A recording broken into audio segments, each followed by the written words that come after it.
This is Philly Sports with Giovanni. E-A-G-L-E-S, Eagles! This podcast is powered by Eagle Maven of Sports Illustrated. Blitz is coming. Ertz sees it, gets rid of it. It's caught for the touchdown. Here's your host, Giovanni Hamilton.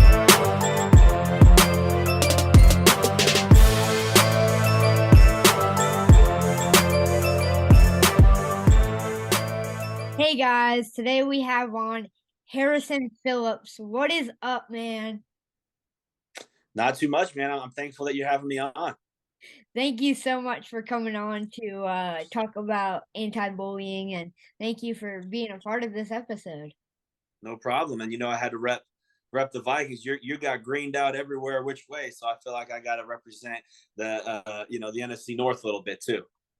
I don't hate the Vikings as much as a lot of Eagles fans do. I love your guys' team, and I respect you guys so much. So, well, thank you. I appreciate it, man. I think we're trending the right way, and maybe there'll be some more fun matchups between us and y'all. Yeah, Kirk Cousins this season with all the chains and everything was so funny. So, Kirko chains, man. Yeah, Awesome. yep.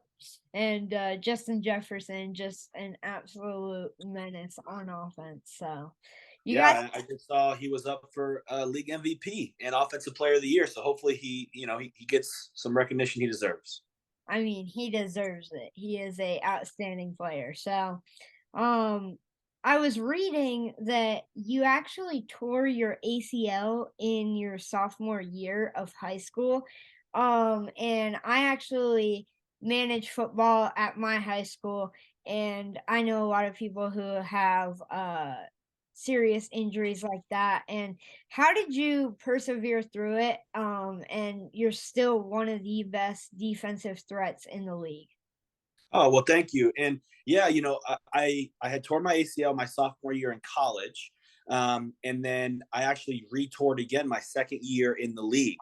And so I've had to go through that twice. And to answer your question, you kind of already hit the nail on the head. It takes a lot of perseverance. I mean, there's a lot of trials and tribulations. And I don't think that, the one injury that I suffered that was, in my world, the worst thing that could ever happen.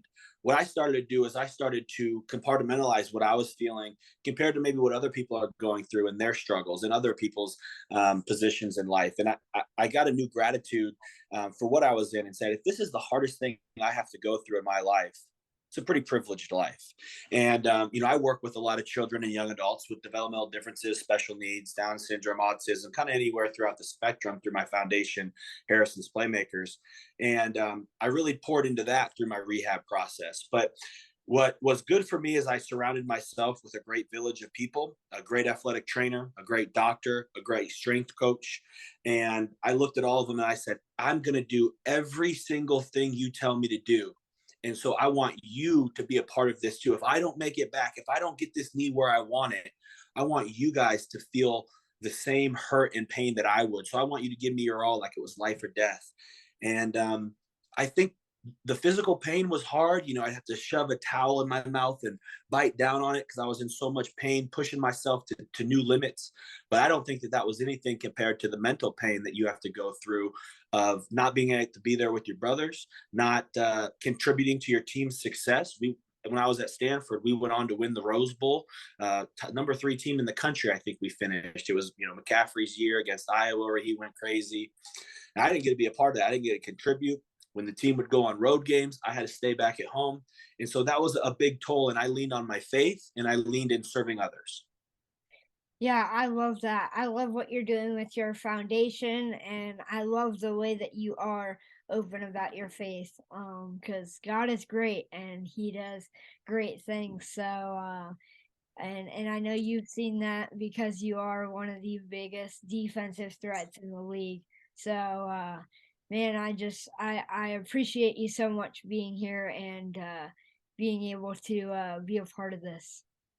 Yeah, me too, man. It's just, I think it's incredible what you're doing. And at your age, you seem to have accomplished more than I did at your age at that time. So, keep it up and keep going. And, hopefully I'd like to meet you in person one day. That'd be pretty fun too. That would be fun. Yeah. So in your opinion, how could we change bullying, and what is the first step to doing so? That's a really big open-ended question, brother. How do we stop bullying? I mean, I think that would be amazing. I think that that's something we should always work towards, the pursuit of that. Is it possible or plausible? I'm not sure. What we need to do to work towards that is I think we need to be open and call things out when we see it. The bystander effect is really real, especially in the youth school system. And so if you see something that's not right and you don't step up, that's reinforcing to the bully that what he's doing is okay. And I bet if I went back and really thought hard, there could have been situations in my life where I didn't call something out when it should have been called out. And when I think about if I were with some of the kids I work with and some of their physical and developmental differences and delays that they have, I understand that life is difficult for what society will say to you. Cyberbullying has been a huge thing that wasn't there when I was younger, and we didn't have the social media stuff that you guys have today. And so I think that calling things out and really preaching back to my faith that love conquers all things, and it doesn't matter what we look like, how tall we are, how fast we are, how smart we are, all these different boxes that you put us in. We're all humans and we all deserve love. And I think that that's maybe an area that we can educate more on in the school systems or from parents to their children. Yeah, and I know for myself, I used to hold so much stuff against people, like you're being so mean to me for what reason? Like what have I done to you? I go to church one day and my pastor is preaching forgiveness. And once I could forgive the bullies, my life has just been so much better because I'm not holding on to that. And just to to have Jesus help me through all this stuff is just amazing, and being able to get through bullying that I have went through is just it's amazing. And I feel like you said, if you see something, you got to say something or do something. I'm not saying get in a fight with someone. I'm just saying report it to a teacher, someone you trust, anyone. Absolutely, and it's a difficult thing to do, and that sucks that that's very powerful that at your age you're mature enough to be able to forgive those people. And you're right, there's a sense of freedom that comes with that. And when you think about the Bible itself, that my Bible has 2,036 pages, and sin enters on page 6. And so you see it, how difficult that's going to be. And if I sat here and told you 1,000 compliments of all the amazing things you are, but I told you one bad thing, that one bad is going to cross out all those good. And that's somewhat the way we're wired as humans. And as we try to pursue to walk more in the image of God and how Jesus was, we have to try to fight those urges and like I said, learn to love others and to forgive. Yeah, yes, sir. And I appreciate you so much. Just being open about this, because there's a lot of people out there who aren't as open as you are, and I feel like if there's someone listening right now who wants to devote their life to God and be open about their faith, it really helps to have a role model like you. Yeah, man, I appreciate it.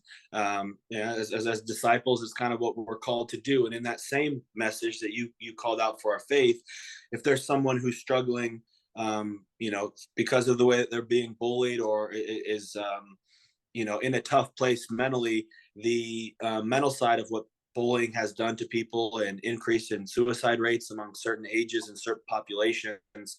Maybe in this video, your blog, you can attach a helpline or for someone to reach out to if you're feeling that the bullying is just too much and you're not able to be your true happy normal self. Reach out to some of these amazing organizations and people out there that can help.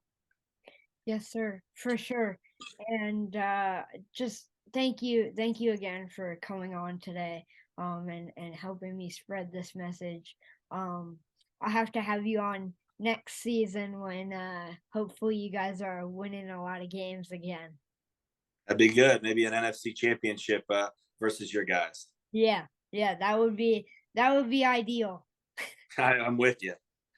Thank you so much for coming on, man. Yeah, no problem, brother. Thanks. Hey guys, welcome back. So we have Connor Miles on, not only the producer of this show, but my in real life best friend. Thank you very much for having me on.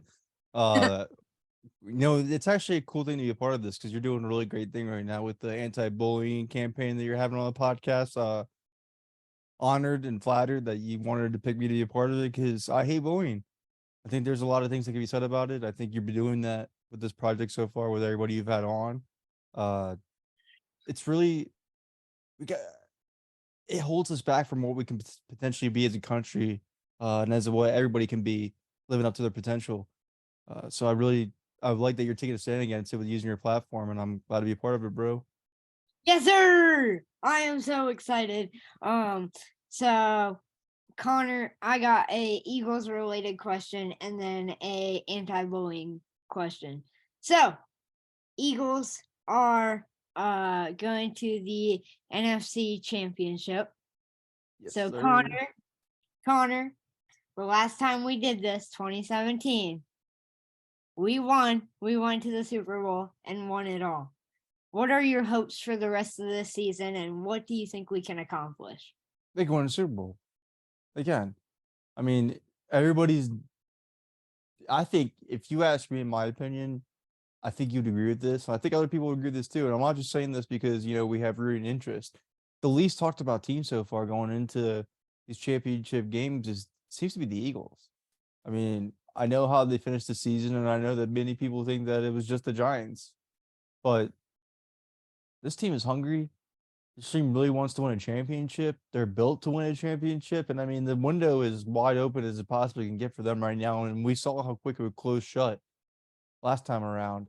I think these guys really going to. They know what their potential is, and they're hungry enough to get it. And they have, in my opinion, the strongest roster left of the bunch. So they're winning the Super Bowl, Gio. It's time. They're going to win again. 2 rings. Can you believe it? Yes, sir. And a wise man once told me, his name might have been Connor Miles too, but he told me Brock Purdy has to come down from to earth at one point or another, and I think that this is his wake up game. Do they have the number 1 defense in the league? Yes, but they haven't faced Jalen Hurts. They haven't faced Devontae Smith. They haven't faced AJ Brown, and it's going to be a wake-up call not only to Brock Purdy, but a wake-up call to their defense. And I think that our defense is going to play incredible against Brock Purdy. He's never been against this Eagles defensive line, so they're going to eat this weekend, Connor. I think he started to have that come to earth game against Dallas. They just couldn't capitalize on it, on a lot of his mistakes, but this Eagles team will. They thrive on quarterbacks making mistakes. So I agree with you. I think they're going to win big. I think they actually predicted them in the with Ed on our Eagles Unfiltered podcast. The Eagles win 31-17. Ooh, I would love that. 31-17. Hey man, last game, Giants versus Eagles was a blowout. I would love to see another blowout. Just always great when the Eagles are winning, and just this season has been so amazing. Actually, I have gotten the chance to talk to Howie Roseman, and he's very excited. So I'm very excited too, and just this whole Eagles organization with Nick Sirianni with all his chains on, with the Meek Mill chain, and just the locker room and the Eagles spending time with their fan base. I know that you and me have seen it in GTA roleplay with Kenny Gainwell and all the guys in there, S. Dot, Sean Bradley, and Hassan Reddick, Mayor Hassan Reddick. So it's been really great, and I think that once we win the Super Bowl, we'll have a big party in there with everyone. Oh yeah, absolutely, no doubt about it at all. Yes, sir. So, how does anti-bullying affect our society in your opinion, and how do you think we could change it not only for kids but for adults? I think it stems from this older generation too, is that we don't take mental health as serious as we should our physical health. And that's a problem. I think, so many of growing up in this generation and your generation as well, I don't think we were taught properly how to understand our feelings. And I think, we live in a society today where our feelings are more open because they're more exposed through social media and the internet. And like for your instance, what you're going through with your issues at school is, I mean, people are taking your internet pictures and they're using them against you.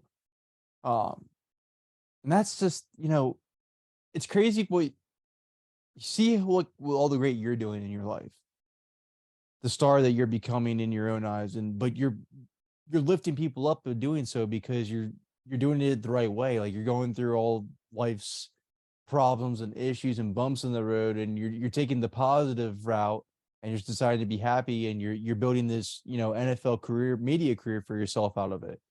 And that's inspiring to people. It's inspired me, it's inspired many other people. And then look what bullying can do to that, though. I mean, look what dark place it brought you when all that stuff happened. Look what look at the damper it put on you. How many days did you spend negatively letting this impact you, where you could have used those thoughts positively towards your podcast? Yeah. It definitely does take a mental toll on not only me but everybody who has been affected by bullying.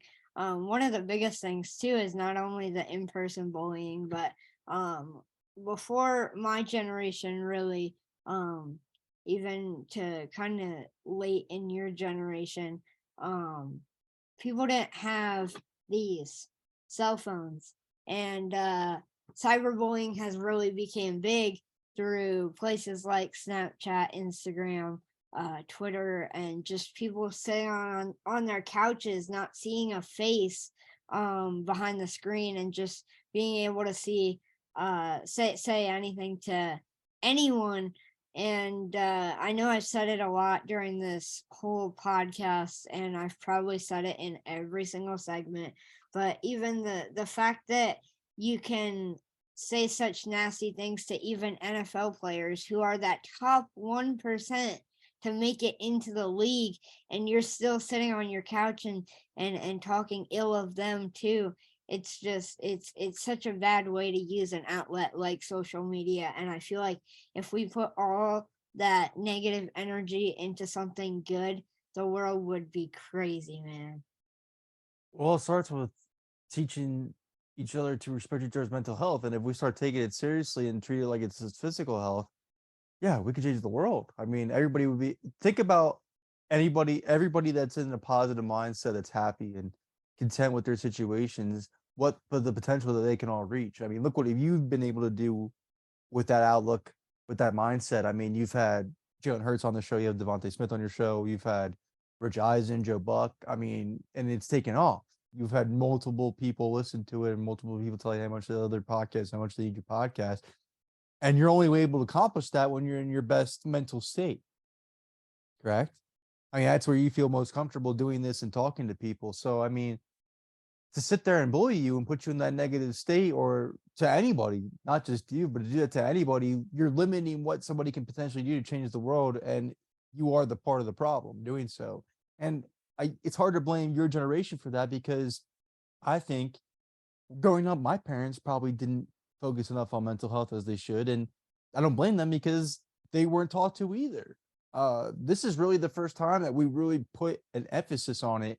And that's what I just want to see continue changing the world. And let's teach our kids that as well. Let's instill that in our kids that, hey, like, if you don't feel all right, you need to say something. Like, it's okay to not feel okay. Like, your feelings aren't unimportant. And that's what I would like to see change. I think that's what the problem in the world is. If we start focusing on that, start fixing that for people, because those bullies are bullying because of how they feel inside. Something that's making them feel so bad about themselves that they have to bring somebody down to that level. And that we're creating that. If we just start addressing the problem and say, hey, this person is obviously in a bad mental health state, to go ahead and try to put everybody else down to bring them to that place. What can we do about this? What can we change about? Let's sit them down and have that honest conversation with them. We're not doing that. And that's the problem. We're not, most parents are ignoring that. And look at the problems it causes. Look what, I mean, how many mass shootings do you think would this solve? Maybe not all of them, but it would help a good chunk because these kids are getting bullied. These kids don't know how to handle it. And I'm gonna be honest with you, with the situation you're going through, I don't know if you've let the podcast know during this anti-bullying campaign or what inspired you to do this. I can't believe it, man. I can't fathom that. I couldn't imagine going to school like having to deal with something like that situation that you're dealing with. It's not right, man. It's not right at all. And to what that could potentially do to people and what that's negatively impacted you in your life and some of the things that you've gone through because of it. I mean, nobody knows the pain you've gone through your surgeries. Nobody knows the pain you've gone through, like with your disabilities or anything like that. And to pile on with bullying stuff like that, like you can lose a person that way. And especially with the light that you bring the world, that's why we need to fix that. And that's why we need to take a stand and say, this isn't right. And the first person that speaks out against it, that's the person that's going to create the change. And all you can do is start this anti-bullying campaign and be the first person to do so. So I hope that this is successful and I hope you do that. And I love what I've heard your guests say so far. I think you're doing a great thing. And I think your platform is going to be big enough to at least, maybe somebody out there is a bully.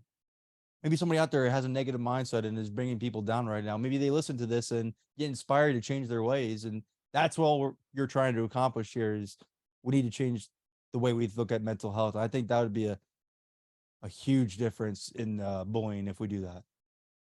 Yeah, for sure. And I appreciate everything that you've said. I was actually watching this interview with Neil deGrasse Tyson where he said that mental illness should be gone by the year 2050 because we'll have such a good understanding of it that we'll be able to fully grasp it and cure it. But I feel like the first step of that is bullying, because that is the root of a lot of people's anger, is just being put down by people. And another thing is, like, the person bullying is also in such a bad state of mind and such a bad mental spot that they are trying to put people down. So I feel like this podcast is not only to the people, the victims of the bullying, it's to the bullies too. Get help. There's a number of places that you can reach out to help your mental health, to stop bullying if you're being bullied, and just if you are getting bullied or if you are bullying, there's a reason for it, and it's probably because something in their life is not going very good. So please get help. Please reach out to someone, and sometimes it just helps to have somebody check in. So if you're listening to this too and you're just a bystander, just check in on your kids, your friends, anyone, just to make sure they're okay. Absolutely, bro. Yes, sir. So Connor, I appreciate you coming on and talking with me about this, and helping me spread the word of anti-bullying and spread awareness to this. How can we make a person a better person if we keep putting them down? Like, how can you become the best adult you can be if you grow up being put down all your life? Like, how can that become a positive outlook? That's what we gotta change. And the first way we can change it is start, embracing mental health. Sure, and just keep talking about it. You like I said before, even if you are the bully, you need help too, because you're not in a good mental spot either. So like I said, you can call a number of crisis. Well, I'll do you one better right now. The Eagles Unfiltered, you're friends with people on this show, myself and Ed Crass. We are partnered with BetterHelp. Go betterhelp.com/Eagles and you will get 10% off your first month using our promo code with just using that URL right there, betterhelp.com/Eagles.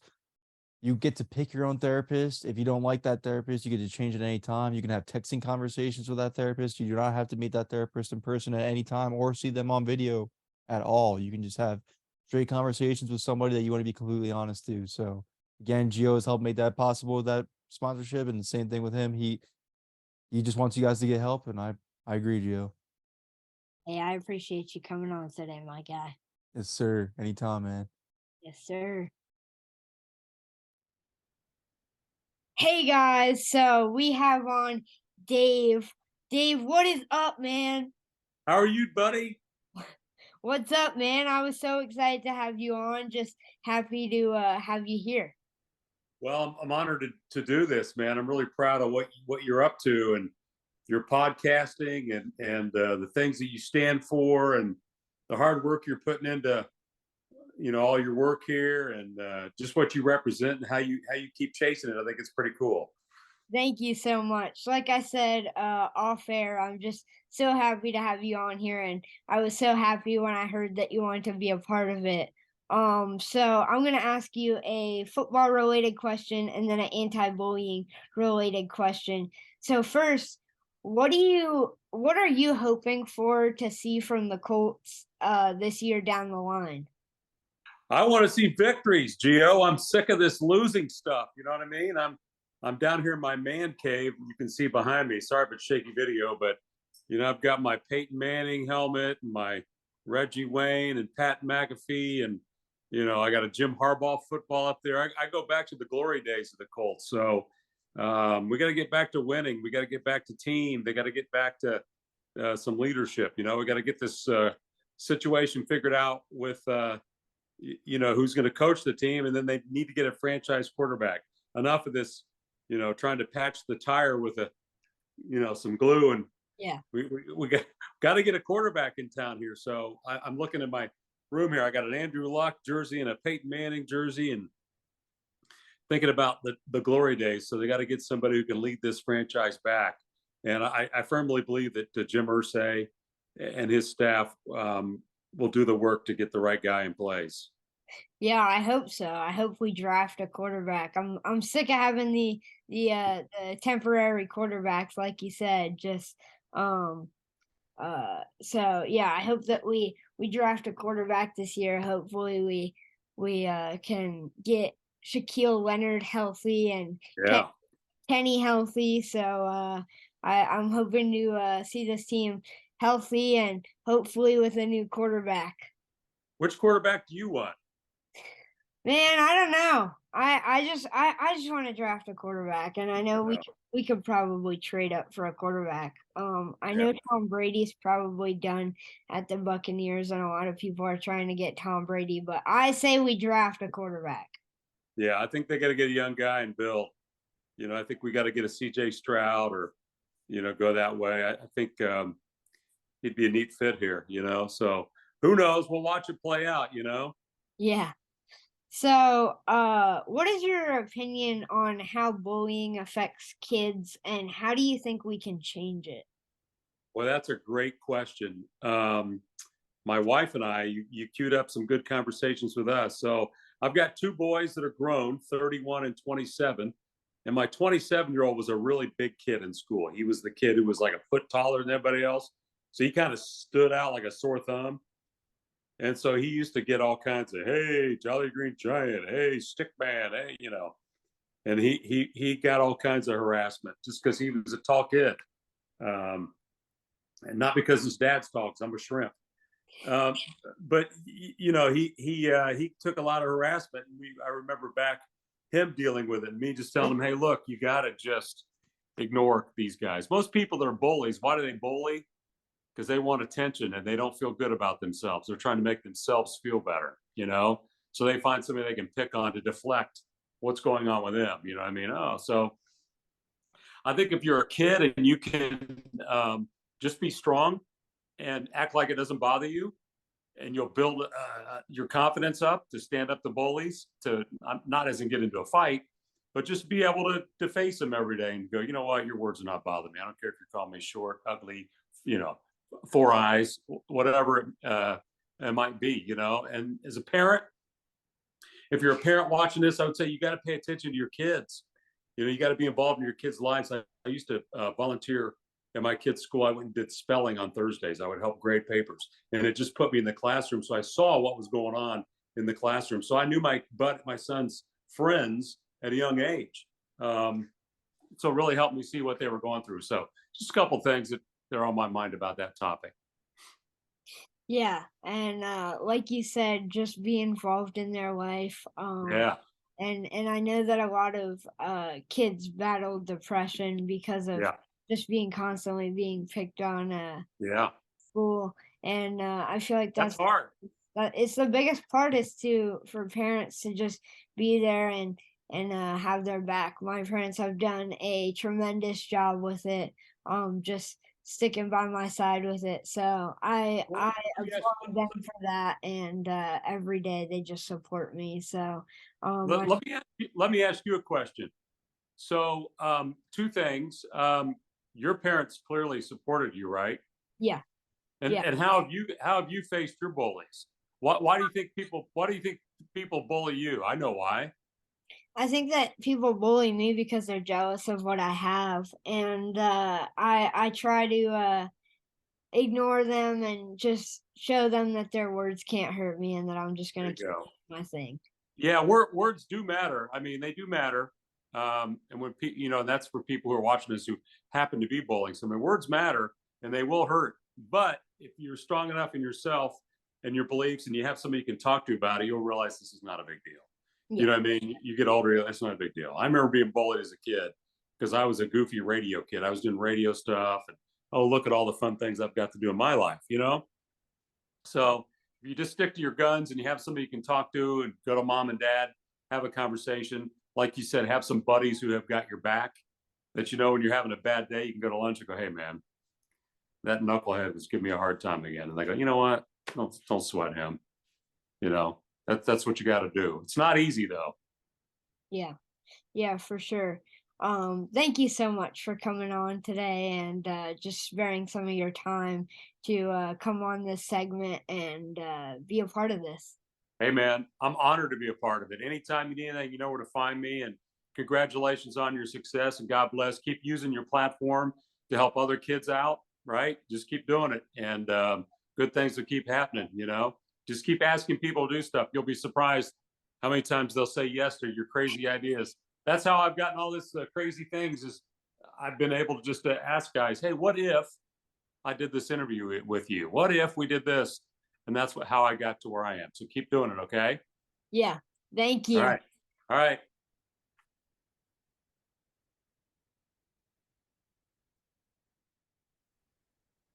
Hey guys, welcome back. So today we have on the hosts of the Fish Tank podcast. What is up, guys? What's going on, man? How are you feeling man? today? Yeah, exactly. That's what's up right there. I'm so happy to have you guys on. You look like a fired up Eagles fan is what you look like. We wish our guys were still playing ball, but I'm enjoying seeing you enjoy the journey for your team. And a fun little fact, my father lives in Wilmington, Delaware. He's a huge Eagles fan. That's right. And you have made me his second favorite podcaster. So he loves what you do.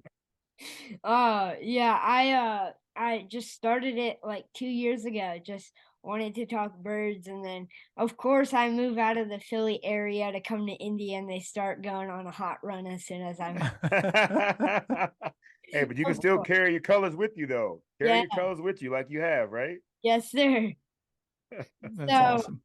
OJ, you led the NFL in receptions in 1998. What was that like? You know what? It was a lot of fun. It became a lot of work at one point because it seemed like Dan Marino only threw the ball to me, and it seemed like my teammates and my coaches got really mad about that. So I think I hear about it to this day for some of my teammates and definitely some of my coaches. But think about it. Back in the day, I led the league with 90 receptions. I'd probably be 100 on the receptions list this year because of the way they throw the ball around. So it was a great honor, especially knowing that guys like Nat Moore, Mark Duper, Mark Clayton, and the great Paul Warfield were the receivers that played before me.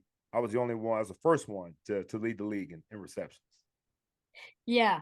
What was it like to play with Dan? Yeah, Dan the man. It was tough at first, us being Pennsylvania guys, kind of. I went to school at Penn State, obviously. Dan grew up in the Pittsburgh area. He didn't like me at first. Pitt and Penn State, we didn't get along very well, And so when I first got to Miami, he was like, kind of, wouldn't throw me the ball. So I said, Danny, look, we got to let that college stuff go let's concentrate on being pros together. And that's how our relationship grew. And it's been great ever since. Hey man, I'm a Penn State guy too. So I know that's right. You've been hanging out with my team. I know you have been. yes, sir. So the next question is kind of for both of you guys. How did you guys start the podcast? You want me to take that one, Juice? Yes, sir, Big Seth. Yeah. So there was a local sports writer down here by the name of Ethan Skolnick. And I was just checking in on him one day and I said, what are you up to? And he said, well, why don't we have lunch? Let me tell you. And he was starting a podcast network.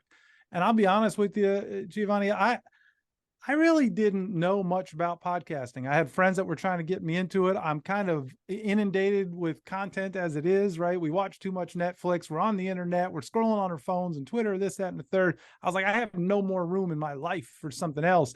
And then he told me what he was doing. And the access that people had to be able to publish content and tell stories the way they want to tell stories seemed pretty cool. And with my background, having worked for the Miami Dolphins for 8 years, having the honor of working with guys like OJ, guys like Dan Marino, Jason Taylor, Zach Thomas, and so on, I was like, man, I've got a lot of stories to tell. Between OJ and I, our well, I won't say Rolodex, you won't know what we are, but our contact list in our phones runs pretty deep. We said, maybe we could do something here. And so we started the show that way, eventually decided that we loved what they were doing, but it wasn't necessarily a fit for us. And we kind of went out on our own. And then shockingly, we got a call from a great man by the name of Jason Jenkins, who may he rest in peace. He recently just passed away, but he was a true visionary with the Miami Dolphins and decided that the team needed a podcast network and said he wanted us to be a part of it. And Juice and I took about, I don't know, a second and a half to say yes. And the rest is history. We're in our third season working with the team. We now do post-game radio for the team as well. And it's just been a lot of fun. Yeah, I actually listen to your guys' podcast and I love it. Appreciate that. Thank you, bro. So obviously this whole podcast is about anti-bullying. And how, in your opinion, does bullying affect kids, and how could we change it? Yeah, that's a great question. And it affects kids negatively on both sides. Those that are bullied and those that bully. I always teach my kids there's 3 things about it. Don't bully, don't get bullied, don't let anybody else get bullied. And it's important because you never know what your trajectory is going to put your life on when you see this type of behavior. The kids that get bullied, what it's going to do to them and their self-esteem. You as a bully, what it's going to do to you in your life when you continue to bully others as you get older and the ramifications that could be. And then some of the kids that a lot of kids look up to, what their impact can be with some of these kids that are being bullied to make it a positive experience for those kids in school and life and everything. So if you got kids that are really popular in school or they think they're popular and they look out for some of the kids that aren't, getting the attention that they're getting, that's the best situation that can happen for these kids. So I think that those are my mottos that I've done with my kids, and my kids have followed it ever since. Yeah, that's great stuff, Juice. And I loved that last part of when you talked about don't bully, don't get bullied, and don't let anybody else get bullied. So I like that idea of having them step up and be leaders. And it's so interesting.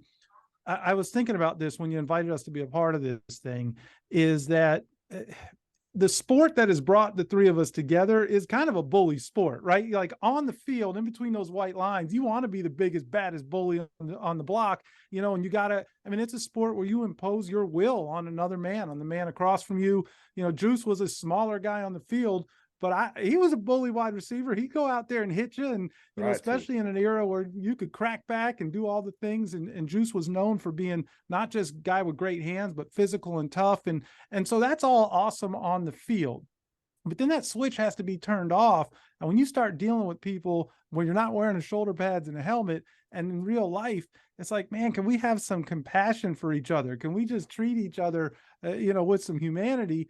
And it's a tough thing, and it's really tough for young people your age because you're growing up in a world where people have these, and they become big old bullies when they have these things, and so like we've met through Twitter, which is an incredible platform. Your followership is incredible. It's probably connected you with all kinds of great people that you look up to and now are guests and your friends and all of these things. But at the same time, if somebody wants to have the cowardice to hurt somebody else in some way and hurt their feelings and say mean things, there's almost no ramifications. They can do it anonymously. They can get on here and make up some crazy name, and they can say horrible things. And the world that OJ and I grew up in, bullying existed. It's not a new concept. We went to school. There were mean kids. There were nice kids. But then you got to go home and you got to find a safe place. You got to get on the school bus and get away from it and get home and be with mom and dad or whoever you're with. And you got to get away from it. But now you guys get home and then it really starts. Then your phone starts to buzz and it starts to buzz and kids are posting pictures and saying mean things. And it almost is worse. We hear, and, so I run Jason Taylor's foundation. OJ has the Catch 81 Foundation. And we work with young people all the time. We work with law enforcement that deals with these issues.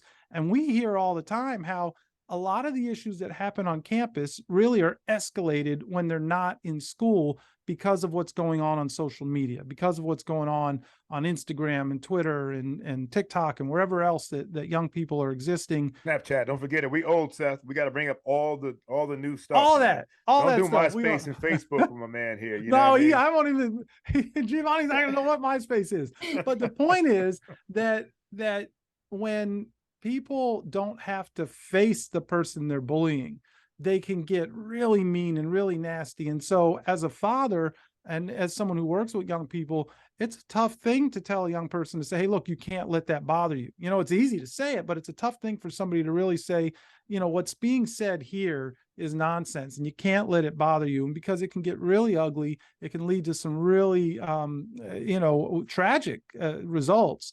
And so it absolutely is something that I think is facing society in general. We see our athletes, they get bullied by people that, these guys are the 1% of the 1%. They're going out there and they're making great plays. They've reached the pinnacle of their careers, and somebody sitting on their couch that maybe has accomplished nothing in their life is able to bully them. And so I think it is a really big problem. It absolutely starts with young people, and it starts with parents like OJ who are going to tell their kids exactly that. Don't bully, don't get bullied, and stick up for others when you see it happening. That, to be able to step up, to be able to support somebody who's getting bullied, to be able to stand, if you're with a crowd, to not get caught up in the mob mentality and say, hey, man, that's not right. Why are you saying that kind of a thing? It needs to happen. We need to see more of it. So it is a major issue. And I love that you're taking a stance and getting all these people here on your podcast to talk about it. Yeah, like you said about this game being a bullies game where, you're all rough and tough out there. But then after the game, what always happens? You see them go out, shake hands, hug each other.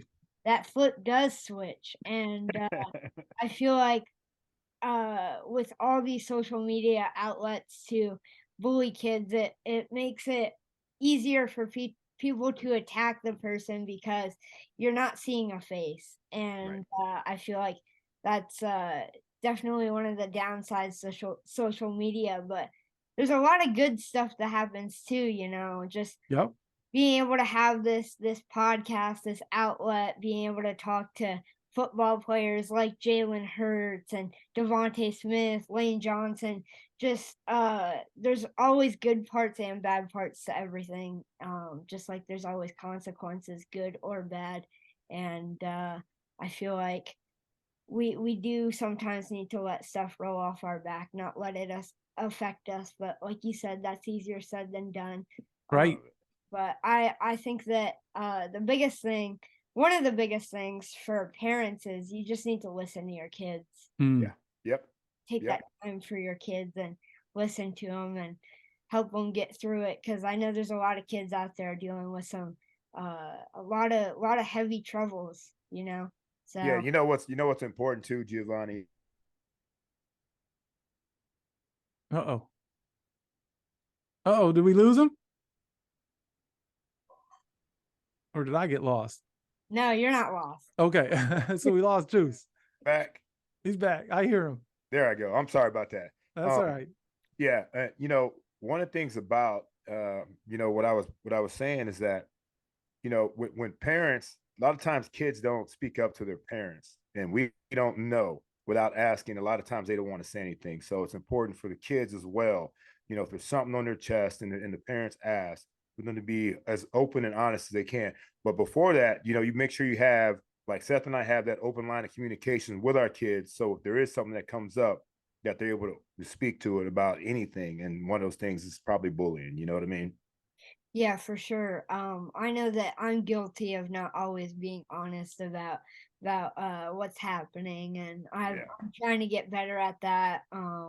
With my parents. My parents just sit me down every now and then and ask how I am, which I love my parents for that. They're such good role models, and I aspire to be like them when I'm older. Oh man, that's awesome, bro. Hey, there's no better role models than the parents, man. I know we talk a lot about sports and guys like that, you know, the Jalen Hurts and those guys. And I also saw you on with Randy Moss. You know, that was a big time appearance. I saw you. Don't think we didn't see you, big dog. You know, but the biggest and best role models are definitely your parents, man. So trust in what they say and believe. They've been there, done that, man, and they're always open to listen, man. So you're a smart kid. Keep following that path, brother. Thank you guys so much for coming on and battling this subject with me. And hopefully there's someone listening right now who can take this and use it in their day-to-day life. Man, you're killing Appreciate it, you man. having us, Thank man. you, bro. Really appreciate you, man. Keep doing what you're doing, man. That's Thank you. exactly right. Yeah, I appreciate that you are taking a stance. Appreciate that you're using this platform that you've built to help the next kid. That's really special, man. Yeah, just trying to help kids be able to follow their dreams and not have people shoot it down. That's right. I love it. Fly, Awesome. Eagles, fly, baby. Yeah, fly goes fly. There he goes. Hey guys, welcome back. So we have on the man who helped me start this podcast, Chris Long, who has helped me throughout my entire podcasting journey. I'm so happy to have you on to catch up today. What's up, man? Dude, how are you? I am great. How are you? I'm good. I'm better now that I've seen you, man. Like you said, offline, it's been too long. So good seeing you. Been way too long. So let's just dive right into this. The Eagles are going to the Super Bowl. Yeah. Man, last time we were in the Super Bowl, you were playing. How does this feel? It's crazy because, you know, like for me, it feels like yesterday. I don't know if you talk to other guys that tell you, like, hey, you wake up one day and you're like, I've been retired almost 5 years, or since that Super Bowl happened, at least.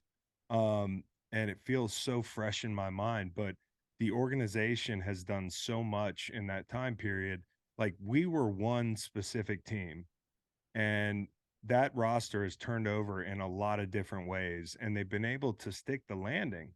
And it's crazy to me that they got back so quickly. And a lot of that has to do with, you know, something that at the time was like, whoa, what are we doing? We're drafting a quarterback that early. Jalen Hurts has been terrific. And that defensive line's awesome. So yeah, I love watching this team. It's nice to have friends on the team that I can kind of pull for and root for and be happy when they win. Yeah, for sure. And just like watching that San Fran game, you know, they got the best defense in the league, supposedly, I guess. And that first touchdown when Miles Sanders just runs right through him, I was like, we got this one in the bag. And my mom was like, stop talking, don't you? So yeah, it was just a great game to watch, and I'm so excited to. The O-line blocked really well. You're talking about that touchdown. Look at the job they did on the D tackle play side. I think it was there. I mean, from the first snap of the game, you had Mailata and Dickerson double teaming Javon Kinlaw, moving him 5 yards off the ball. Like that's tough to play that double team. And when you get that early, it's a tone setter, and stayed with them the whole game. Yeah, for sure. And I know a lot of people are saying that it's been luck for our team so far in the playoffs. Has luck played a side in this? I think so. But, you know, that's just a part of the game. We've had good luck, Gio, for sure. Right? Like the Giants, not a team, you know, in your division. You could argue that makes it harder, but they matched up well against those guys. guys, and I thought like coming out, you play the hand you're dealt, and you had a bye week. It's a pretty good hand, and you got Giants coming in town. You can only beat who's in front of you. And then, like the Niners, they're a damn good football team, and there was an injury, but a lot of the injury had to do with how they were rushing the passer, like, so they created a lot of their own luck by winning, by being the number one seed, by beating the Giants handily the first time they played, and that probably sticking in their mindset and the whole thing. If you think about it, everybody they played when they've been at full strength with Jalen Hurts, they've taken care of, except for the Commanders, ironically. But the Vikings come to town, they beat up on them early in the season. They beat the Cowboys with Cooper Rush. Hey, the test is coming. It's Mahomes in Kansas City, so we'll know. You know what I mean? Yeah, for sure. And kind of my game plan for this Super Bowl, if you will. Patrick Mahomes' foot is still injured. Yes. Not going to be able to be that mobile. So we just need to have that defensive line quickness that we had this week. Yeah. Just put some pressure on him because he's going to be in the pocket. He's not going to be able to run around. So I think we'll see a lot of Eagle sacks and a lot of turnovers for the Chiefs on offense. I think we'll see a lot of punts because he can't be mobile with that foot. It's definitely going to be harder. It's a tough injury, and he looked better than I thought he would Sunday, but that's still going to be a reality. You can go into that game and feel good and re-aggravate it. I think he did that on the first touchdown of that game the other night, and I've had that injury. It stinks, and I think one thing you bring up, which is a very good point, this D line, like I'm thinking about the speed that they have, like Cincinnati's edge guys. Trey's fast, but Sam's not a burner. Osai's quick, but he's not like a Josh Sweat runs a 4.5, like Hassan Reddick is a linebacker, so you gotta deal with those guys. And if you leave the pocket, they're gonna run you down. Yeah, for sure. And Brandon Graham too.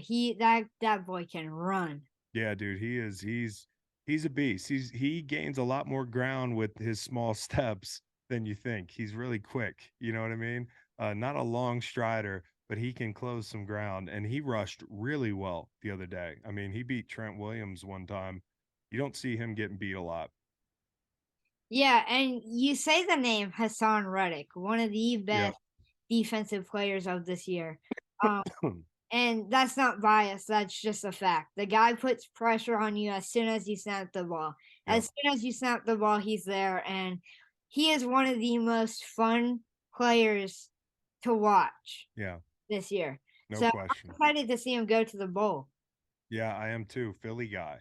Yeah. He's from Philly, the whole thing, Temple. So it's a dream come true for him. Yeah, I'm excited. So the final question I have for you is, how do we change, in your opinion, how do we change bullying in the youth and just stop being so mean to each other? Well, I think number one, when you think about somebody who's not being nice, there's usually a reason for that. Something happening at home, or something's wrong with that person's self-esteem at the moment, or somebody picked on that kid. So I think it's a real team effort. It's parents raising kids the right way, reinforcing the right values, teaching people kindness, empathy, putting yourself in someone else's shoes. And it's classmates, not giving in to peer pressure. It's classmates, speaking up. When you see someone being bullied, I'm sure you've heard anecdotes since you started doing this of people where somebody was getting picked on and somebody stepped in and said, "Hey, enough is enough. Like, this isn't cool." It says more about the person bullying than it does about the person being bullied. And I think it really stinks that some people are that way, Gio. But I think it's a team effort, parents, students, classmates, friends. But it's not all on that person being bullied to fix it. That person needs support. And hopefully, more kids feel like, hey, I'm going to be the supporter and not the bystander. And that for me is one of the biggest things. Yeah, for sure. Just kids need to step up to the plate when they see something happening, and I know that even me, I'm guilty of not doing that sometimes because I'm a Yeah. small guy. I don't want to Yeah. get into some confrontation where I get into some trouble that I can't get out of, or I get hurt and I can't stick up for myself because I'm a small guy. But I know I haven't really talked about it or went into depth on here before, but the whole reason why I'm doing this is because recently I am transitioning from in-person school to online school because I've just been dealing with so much bullying lately at school. Just people making fun of me on Instagram, making fun of me in person. There's a lot of people who have put me with my man bun picture as their wallpaper and started making fun of me. So just to have people like you, Chris, to be here and support me is one of the most crucial things for me to know that you're behind me in Well, this. dude, first off, I'm really sorry that you're dealing with that. And again, like the people doing that to you, I think it reflects really poorly on them. I think it comes from a place of insecurity. And honestly, the way you've been doing, I feel like it comes from a place of jealousy too. People don't like other people having success. Some people don't. And that's how it manifests for them. And, I think the groupthink thing is crazy where everybody just goes along with stuff. But you're right. Like, and it is scary. You, it's easy for me to say, hey, somebody step in. And you're like, hey, I, I'm afraid to do that in some situations. And hey, it is hard to step in, but sometimes your words are so powerful. I think sometimes just calmly letting somebody know that what they're doing is hurtful. And if you're watching something like that happening, just speak up. Like, so I'm sorry that's happening to you. You're a strong dude and you're a really successful guy. And I just think you're awesome. I like you because of you, man. I don't like you because you're a star podcaster. So just know that like there's a lot of people that know that's wrong, and hopefully something changes. Yeah, for sure. And I know that me and my parents have seen it a lot, especially since I moved here in Indy. Being in a bigger school, I actually had to go to my doctor last year because I was experiencing some depression, anxiety, stuff like that, and I got put on medication for it.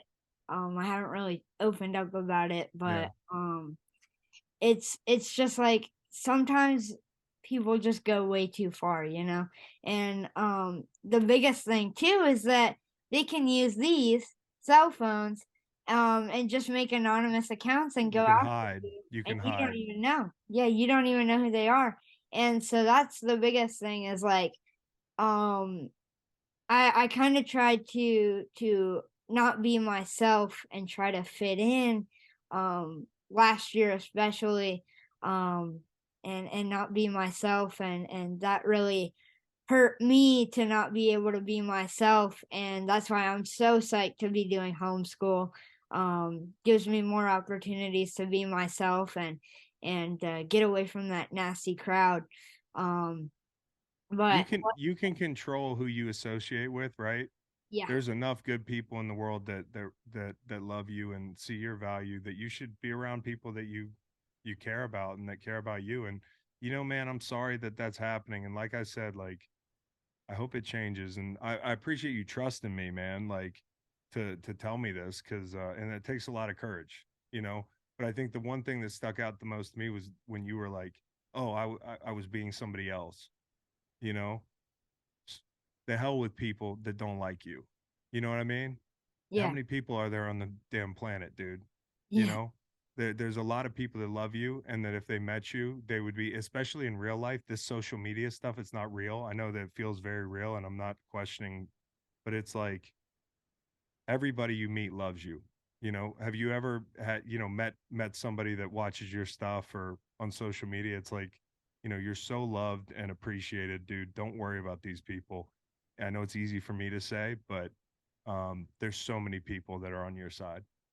Yeah, I remember one time I was at the link actually, and someone saw me and they met me and they just started crying. I think that it was a mix of alcohol and the fact that they were meeting me. I'm not gonna lie, it's the link, so they definitely It's the had link. There's a lot of beer and crying.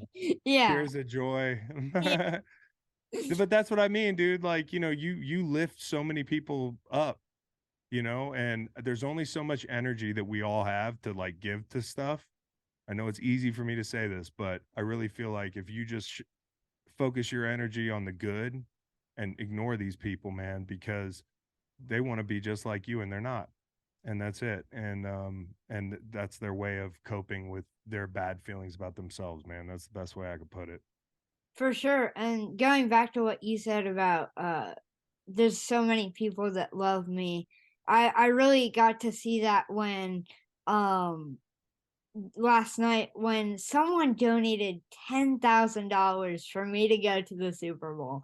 And I was freaking out. Like the fact that people want to invest so much money into me to go have a good time and just see me succeed is just so amazing to have all these people behind me standing up for me and being there for me and supporting me and wanting me to go to the Super Bowl and have fun and be able to continue doing my podcast and just everybody who has donated or shared the link. It's just everybody is so nice.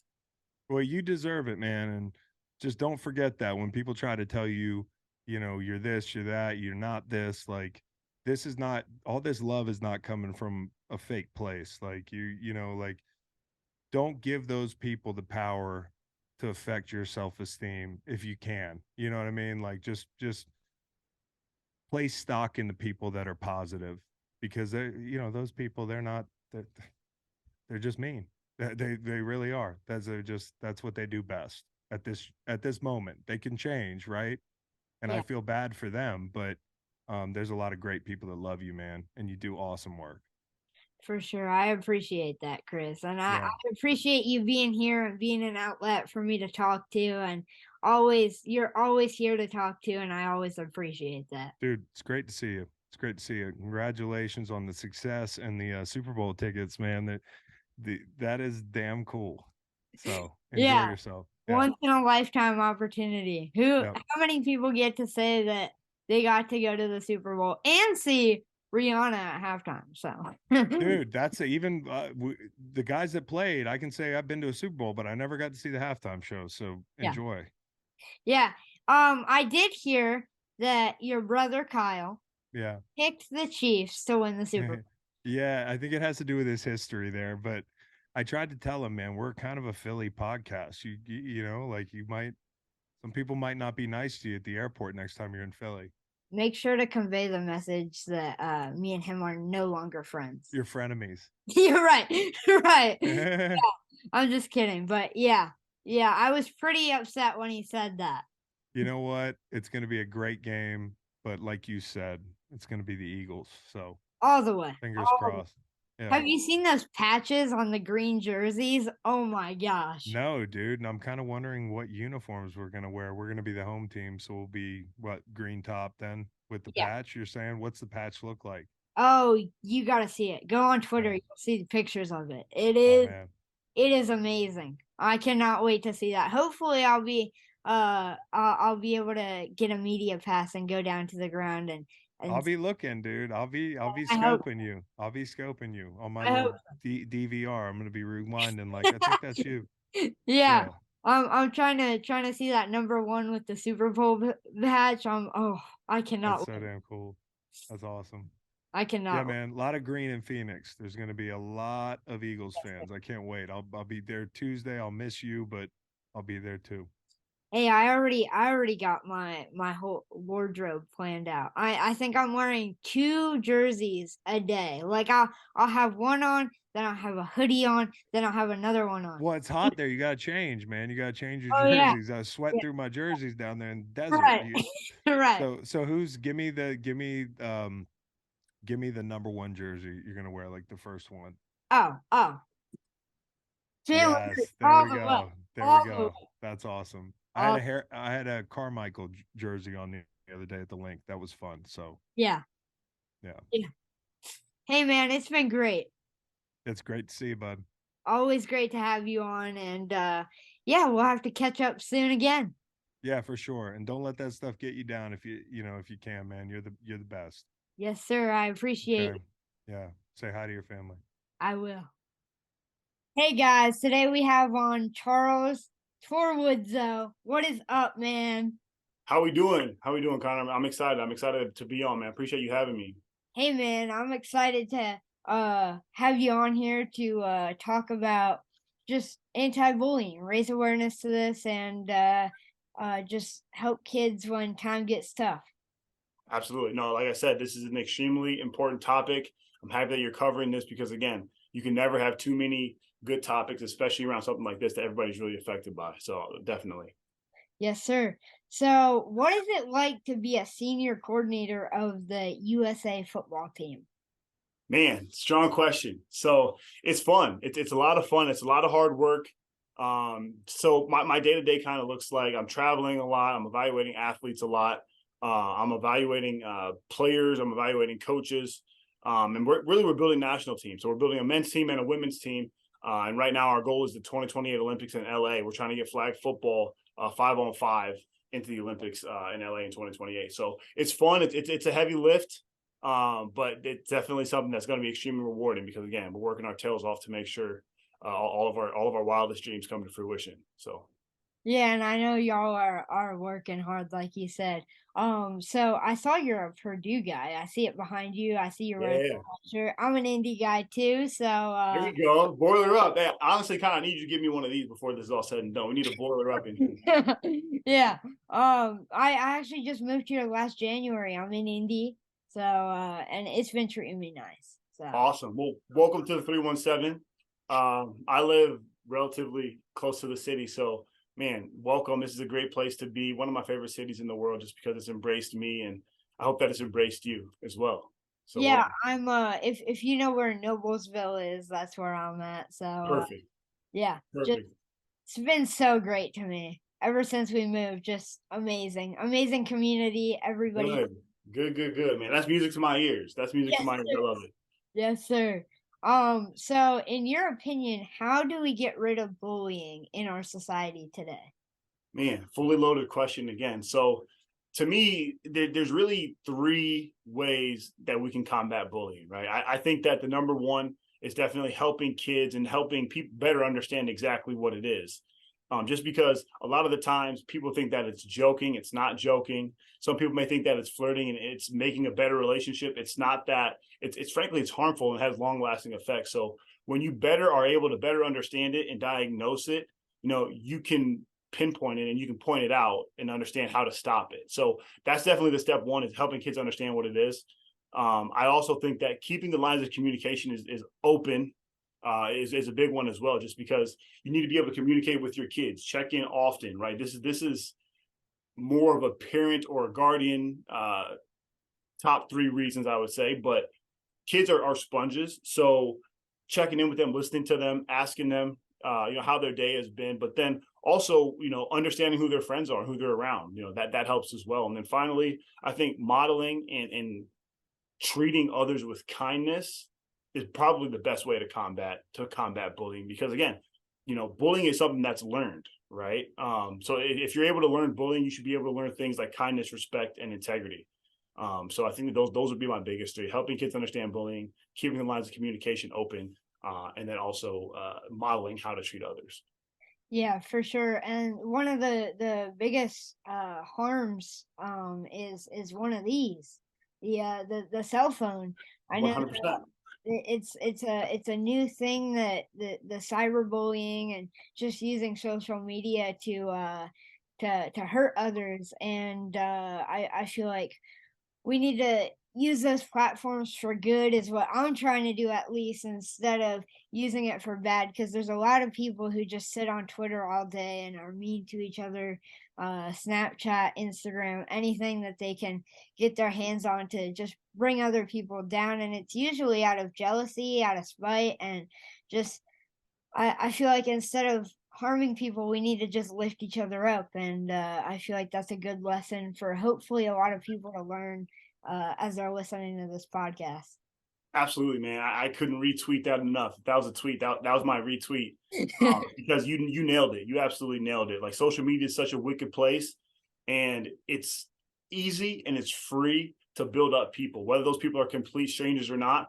Say something nice to them. It takes just as much time as it is to say something nice and something that actually would last and assist on building someone up as it would for you to type something else that's negative that would tear somebody down. So we live in a society where a lot of people are tearing people down, but again, it's important for people to be, stand up citizens and stand up for what is right and continue to do the right thing. So definitely.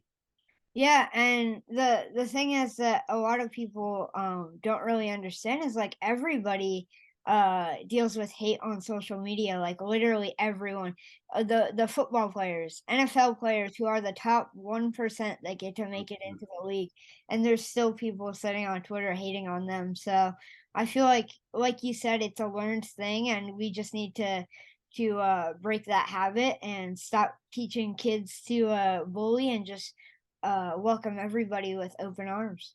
100%. And listen, man, no different than people are going to find negative things to say about whatever it is that you're doing, no matter who you are, no matter what industry that you're in, no matter what platform of social media that you choose to use or don't use. Because, I mean, if you walk on water, people are going to still hate on you and say, oh, well, he can't swim, right? So, again, pick your poison, take it with a grain of salt. Like, people get really, really brave over keyboards and stuff like that. So keep pushing through, run your own race, worry about you, and ultimately you'll prevail. Yeah, for sure. And just thank you so much for coming on today, man. I appreciate you taking time out of your day to be a part of this and help spread awareness to bullying. And if you guys are listening, I hope that this segment has helped you guys through your tough times and your tough battles with bullying. I know I've said it a few times in this podcast, but Jesus has taught us to forgive each other. And I think that the first step is forgiveness and give each other a second shot and stop being so mean to each other. Preach it, brother. Preach it. I couldn't agree more, man. 100%. Hey, Charles, thank you so much for coming on today. Hey, thanks for having me. Boiler up. Boiler up. My God, here it is. Let's go. Thanks for coming on, man. Absolutely, brother. Anytime. Hey, guys. Today we have on the GOAT, Zach Ertz. What's up, my guy? Gio, my brother, how you doing? I'm doing great. How are you? How's the family? Oh, the family's doing amazing. I love being a dad. Just an amazing time of life now. Yes, sir. Madden is probably the cutest baby I've ever seen. So Thank you. He's it's been so good for Julie and I just to have a little boy, obviously something that we've prayed about for a long time, and he's just been so good to us. And it's kind of that next phase of life, being a dad, and I've loved every second of it. Yeah, and you're a great dad, my guy. Oh, thank you.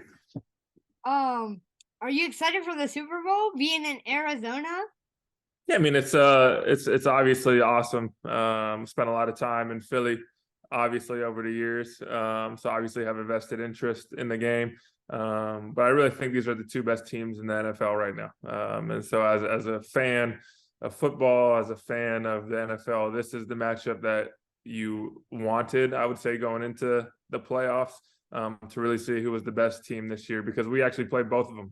We played the Chiefs and the Eagles this year as a member of the Cardinals. And so, in my opinion, those two teams were definitely two of the best we played. Are you going to the game? I will be there pregame with the Walter Payton Man of the Year stuff. There'll be all 32 nominees on the field pregame. So I'll be able to see some of my guys for sure. Yes, sir. That was my next question. You excited to see your guys from Philly? Yeah, I mean, I think obviously I have a lot of lasting relationships, not relationships just for the 8.5 years, 9 years I was in Philly, but for life. A guy like Fletch, BG, Lane, Kelsey, TJ, Isaac, all these guys that I played so much football with over the years that are more than just teammates at this point. They're brothers, friends for life. And so I'm definitely excited for those guys. Yeah, for sure. And Jalen Hurts just showed so much potential this year from going from being like not that good of a team last year to him benching or squatting 600 pounds and becoming him. So this is great for him. And like you said, great for guys like BG Fletch and Jason Kelsey, who everybody is always speculating to retire. And I'm convinced the guy's never going to retire. So He could play as long as he wants for sure. right. So what's your favorite part about Arizona? What's something that I gotta check out when I'm in town? Oh man. First of all, the weather is going to be amazing when you're out here. The weather, the first thing you notice when you get out here is just perfect. I mean, there's a couple hot months in the summers where it's really, really hot. But for 9, 10 months out of the year, there is no better place to live. The body feels good all the time. The joints feel good all the time. So you're coming at a great time. I think it was 65 degrees today, sunny, not a cloud in the sky. So you're coming at a great time. Obviously, there's a lot of cool little spots to go, some good restaurants. But overall, it's just a city that we really come to enjoy. It's been really good for my family and I to be out here. Julie's obviously from here. And so when you're out here, I'm sure I got a lot of recommendations for you. All right. What's your favorite part about the stadium? Oh, the stadium, the fact that it's inside and on grass is the best combination in football. Our stadium has it. The Raiders now have it. I wish all teams were domes with grass playing surface, and I'm sure you could survey a lot of NFL players and they would feel the same way. The ability to be inside in perfect conditions, especially as an offensive player. You don't have to worry about checking the weather during the week, seeing what the weather is going to be during the game. You just kind of go out there and have a great time and play fast and feel good because it's on grass. So I'll say the stadium, just as a player, to be able to play on grass inside is the best. Yeah, we need all grass fields. I say abolish turf because it makes so many injuries, so many unnecessary injuries, and playing on grass would probably be the best feeling ever. So, and it's inside, so it's gonna be so nice. I can't wait. Exactly. What are you most excited about for the Super Bowl weekend coming up next week? What am I most excited? Obviously, for all these great fans to come down to Arizona and kind of experience the city, see what Phoenix and Arizona is all about. It truly is a great city. There's so much to do. It has so much to offer. And obviously, they've had many Super Bowls here, so it's not going to be foreign to anyone. They understand what it takes to host a Super Bowl.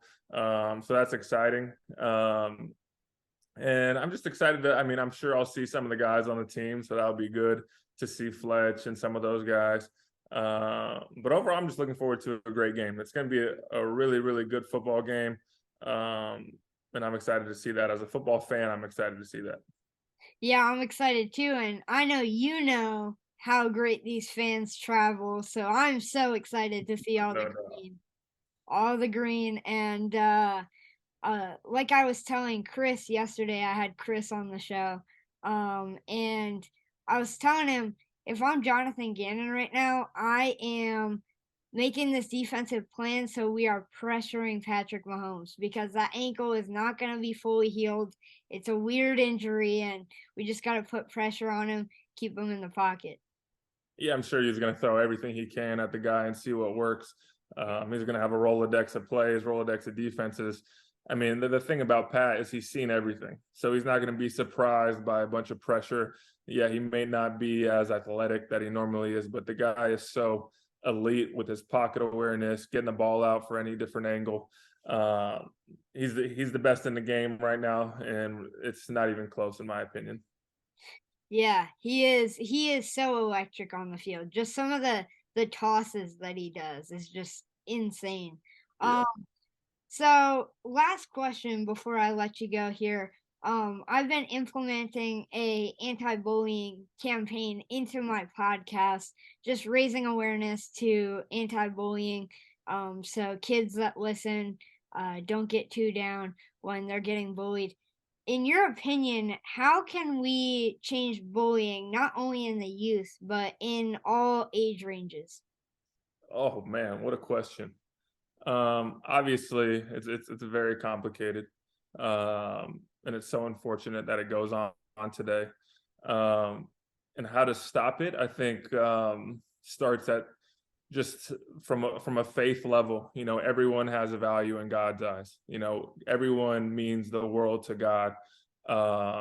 And so if we can start seeing people in God's image, then things, in my opinion, will change for the better, because everyone will see the love that God has for a certain individual. We'll be able to reciprocate that love, because as a child of God, as a man of God, I want to bring light to people. I want to bring hope to people. And in my opinion, Jesus and God is the only way to really show people how they're valued and what their true worth is, because so many times in life, our worth is determined by how people view us. And that's just not the case. You know what I'm saying? Like, God sees us so much bigger than how the earth sees us. And so for me, I think being able to see people as God created us to see them would be a great start. Amen, brother. I have devoted my life to Jesus and God over the last year, and one of the things that I have learned is Jesus wants us to forgive everyone, and I feel like that has helped me through so much. I'm actually switching to homeschool. Today was my first day of homeschool because in-person school just got way too bad, and it really starts with just forgiving people. Because I know that a lot of people don't mean what they say, and a lot of it is just people being envious or jealous, or some people, there's a lot of people that are mean to me and they have a rough home life. So I just try to really connect with people, because that usually stops the bullying, is just trying to connect with someone, make their day better. But man, I appreciate you coming on. Whoa. I still got a few questions for you, man. So how was the first day of homeschooling? Who's your teacher? Your mom? My mom is the teacher. Oh, how's she doing? She's very stressed out right now. Well, she's gonna do a great job. I don't make her life easy. I can be kind of a pain, but you know. Hey, we're all there. We're all there. So when are you guys coming out to Arizona? Next Saturday. Oh, there you go. And Yep. so it's gonna be you and your mom? Yep. I'm so So what happened to your brother and sister? They didn't get the invite, man? No, we started a fundraiser, but we got enough money for me and my mom to go. Well, I want to give you a little surprise, man. I want to make it a family affair. And so I don't want it to just be you and your mom. And obviously I'm the oldest of 4 boys, and I know how much it means to have your brothers there present in your life. And so I want to gift you 2 tickets as well, so your brother and your sister can come to the game out here in Arizona as well. No way. Yup. Are you serious? Yeah, man. Come on. You know I got to bring the best Eagle fan out to Arizona and see my new home. Oh my gosh. Thank you so much, my guy. Of course. I'm so excited. Obviously, our moms will connect to give you all the details, but I'm excited to bring you out here, bro. Oh my gosh. Thank you so much. Oh, yeah. Thanks, my guy. Oh my gosh. Oh.